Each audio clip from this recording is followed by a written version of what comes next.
I had a client a few years ago, Matthew, who sent me two versions of his career essay one day. One had his career path as developing luxury real estate in Lower Manhattan. And the other talked about how his dream was to bring entrepreneurs and other businessmen to economically emerging markets in Eastern Europe. And I called him up and I said, Matthew, these are very, very different career paths. Which do you really want to do? His answer is probably the biggest mistake I hear from applicants. He replied, whichever the admissions committee wants to hear.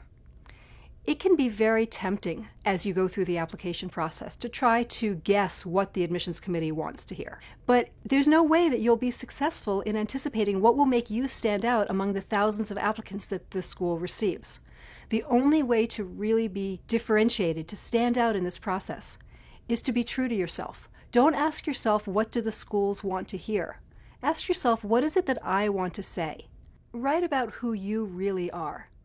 That's what the admissions committee will want to hear. The second mistake I see applicants make is not realizing that all components of the application are important. The GMAT takes so much time to prepare for, and you've done so many drafts of the essays that sometimes it's easy to forget that your resume can't just be the resume you submitted for your last job. Or the application itself, don't leave that for the last minute. There's a ton of data to collect for that, and sometimes there are even some hidden essays in there. If you walk into your interview and see a second-year student, you might feel like is not as important. What admissions officers tell us is every aspect of the application is really important. So try not to lose perspective with the essays and the GMAT taking up too much of your focus. A third mistake I want to talk about is in school selection.